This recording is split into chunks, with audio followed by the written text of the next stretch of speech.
All right, welcome back to the Monday Morning Haskell video blog series. This week we're going to be starting our own version of the Rustlings program that we looked at in the last couple of videos, except obviously instead of doing it in Rust, we're going to try to do it in Haskell. I'm calling this the Haskellings program. I'm not sure it rolls off the tongue quite as well as Rustlings, but maybe I'll come up with a better name for it eventually. Anyways, in this sort of first week, I'm just going to try going through the process of having an exercise list and having a single exercise where we're going to use this sort of Haskellings run command, and it's going to compile that exercise and sort of show its result in our terminal. And this is an interesting process because it'll give us a little bit of experience in working with the GHC command more specifically, rather than relying purely on stack build or some of the other like stack or cabal oriented commands. Because obviously if we're going to be having some source files that our users have to edit in order to make them compile, we can't have these be part of our broader stack program, or else our program won't compile, and so obviously that won't work. So we're going to be using the GHC command within our program, and we're also going to be looking a bit at the System.Process library, and so this will let us sort of run processes from within our Haskell program, and we'll see how that works. So we can hop right in and see just sort of the basic skeleton of this program. Look at the cabal file really quickly. We have just a single executable for Haskellings, and our library only has the one module, which we'll be modifying over the course of this video. This is run exercises and just a few dependencies. Take a quick look at the sort of runner code. Very simple. We just ask for a command like Haskellings run. Eventually we'll also want to implement Haskellings watch, like we have Rustlings watch was sort of the main way we operated that program, but right now we're just going to do run, so we can sort of see this in action if we do stack install. So we say Haskellings run types 1. It just echoes out the exercise name we give it is the only thing that's happening right now. If we don't supply a command, or if we don't supply an exercise name, it gets unhappy, and we'll just, if we try a different command, it won't work. So that's sort of the skeleton we're working around right now. And so what we ultimately want, if we go into our source code and into the exercises themselves, we would like to be able to make these different directories and these different exercises we can work with. So just as a really basic topic, we'll start with types. And let's do types 1. And in this file, if we for watch mode, we could don't need this now, but we'll add this little statement, and we'll add some code that doesn't really compile. We'll say x. What is x? So like my first variable is, we'll leave the type signature undefined, 4, and then we'll just also have a short little main.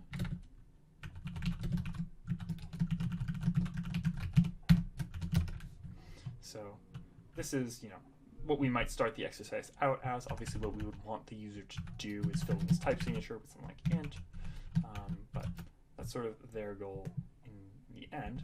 And now the way we want to be able to check if this actually works, we'll go to our exercises directory, and we can use the GHC command to compile this single file without going through stack, without going through cabal, and all of that sort of magic. I've sort of created an alias for the particular GHC I'm using. This is GHC8, GHC8 types. And so we see this calls out our compiler error. We'll go ahead and fix that. Fill in the type signature, and now it sort of compiles, it links, and it produces all of these different outputs for us. We see, I forget the exact means, but like types1.o would be the file we would want to link with if we wanted another, if we were using the GHC command to link another module to import types1. I think we need the .o file. .hi, it's another intermediate sort of compiled file. But then this, the types1 executable, is something we can actually run, and we see it prints our variable out for us, just like we have on the other screen. It would be nice for us actually to, not have these always appearing in the sort of the user's working directory. So it's good to be aware of some of the other ways we can get around producing these files right here. For instance, we can just rm types1 and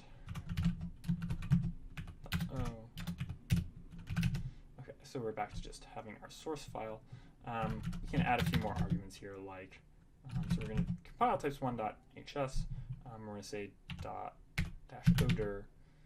This is where the .o file is going to go, and we want this to be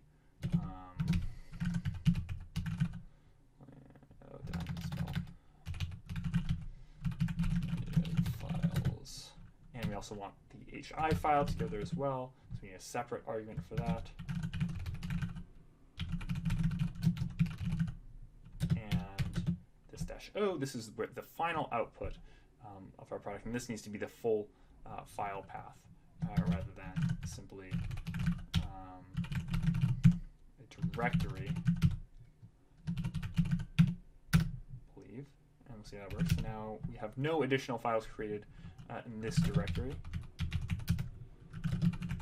but it generated files, and this is where all of our information is. This is our executable and all those different files.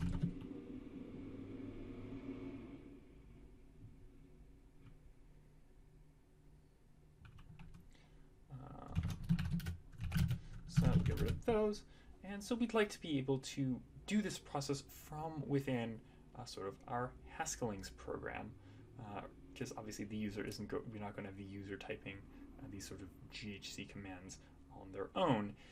That wouldn't be a very good, a very beginner-friendly program. So to that, let's hop into our run exercises, and we'll sort of start out by basically creating an exercise list. So we'll actually use a map here. We'll go sort of from the exercise name, and we'll have all kinds of different information that's associated with the exercise. Eventually this might be enough information that we'll just make a type for this, but the way I sort of originally wrote this up is we have two different strings that we're sort of associating with it. So if we just have our types1 program, we'll get the directory that it lives in, so like it's exercises/types, and we'll also use this to generate the proper files, namespaced by the directory, because that'll be somewhat convenient, and just also the name of the source file.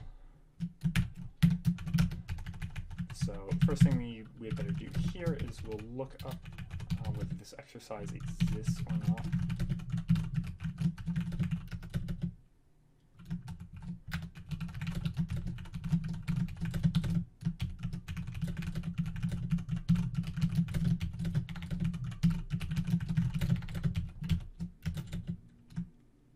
So yeah, we just sort of will fail if it doesn't exist.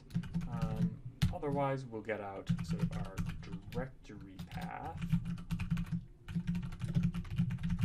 file name,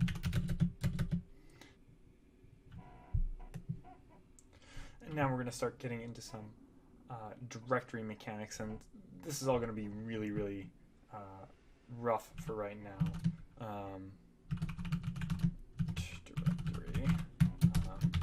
We'll definitely want to revise this as we sort of, if we were ever to want to expand the use of this program beyond our experimental cases. So we'll start with current dir. I think we'd actually want to get like the working directory of like the project root, but we'll just do this for right now. So we want to get sort of the full source path that relates to the exercise we've chosen. So say full source path equals it's going to be current dir source exercises, and then so we have this directory path for the individual test case. So this is directory path, and then the file name itself.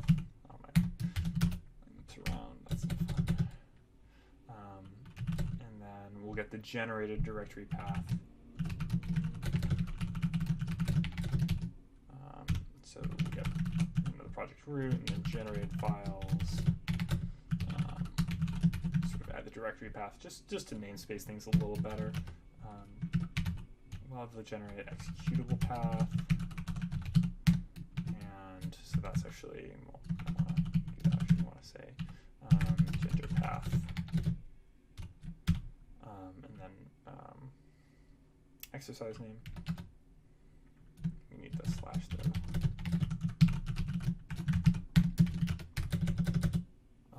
And then so sort of let our JC command say that's JC8. You might eventually need to use some better logic for this as well. That doesn't involve sort of a local type alias on my system related to GHC8. But anyways, we now have the main sort of directories that we want our program to use. So the first thing we need to do using System.Directory, we want to create the sort of the generated files directory, because that might not exist for the user. Like my plan is that would be sort of in the git ignore section. So users will need to create this through this program. And now we actually want to create a process. And the API for sort of doing this is really interesting, because it gives, when we create a process, we'll get 4 different outputs. The first 3 of these are sort of handles related to standard out, standard error, and standard in, so that we can sort of manipulate the process, pass information, get information out of it if we need to. But if we don't really customize these, then they'll just end up being the standard pipes, which is fine for our cases. Then we also get our process handle, which is important for us, so that we can sort of join our program and end it when the process ends. So now we actually need to create an object of the type create process, and the simplest way we can do that was with proc. This takes the command, so we want the GHC command. That'll be sort of the string. This is the first argument of this function. And then we'll provide a list of the arguments we'll want. And if we recall from the command we were doing with our program, we start with the full source path, because we're compiling ultimately this one file, and then we sort of have the different output directories. So -odir is going to be generated directory path, hidir, that's also going to be the generated directory path, and then we're going to do -o, and this is going to be the generated executable path. And now to ensure that this process actually finishes, we'll do wait for process on our handle, and then we'll just sort of return. So that's what we've got. Let's try building our code, see if I made any mistakes here. Okay, looks like it works. So now let's first of all, let's just go into generated files. There's nothing in generated files right now. Let's go ahead and say, okay, we installed already. So let's say Haskellings run -1 and see what happened. It does not exist. Wonder if maybe it doesn't like. Oh, it probably doesn't actually like the alias, using the alias here. So I'm not sure we can do this. I'll just sort of hard code this right now. This will be an important component of actually writing this program, is saying, okay, what is the directory of GHC that we actually want to be using? But I can just hard code the path for right now, just to show this works.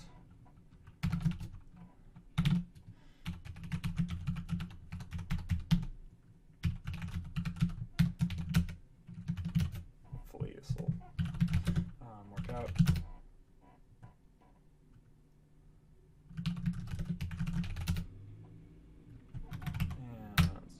Okay, so there we go. It compiled our code, and now if we go into generate files, types, we have this one, and it'll go ahead and run our program. If we were to change it back, so we want source exercises -1, let's change it back to the sort of non-compiling version.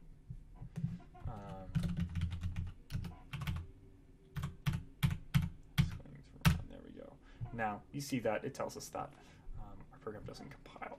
So this is sort of the basis of how we're going to do this. Obviously, there's still a ton of window dressing we'll want to add, like, okay, print a specific error message for, hey, this module doesn't compile. Have you tried doing this? And just give me a hint for each of the different exercises. So yeah, so next time we'll start addressing some of these questions. I'm not, haven't totally decided yet if I'm going to go with the method of if like next week we might start doing watch mode and try to have our program watch for what files have changed. We might also just continue expanding on what we have with having a couple different exercises and saying, okay, how do we give good hints? How do we give a good experience for letting them know when they're done? So yeah, stay tuned for next week and we'll continue working on this problem.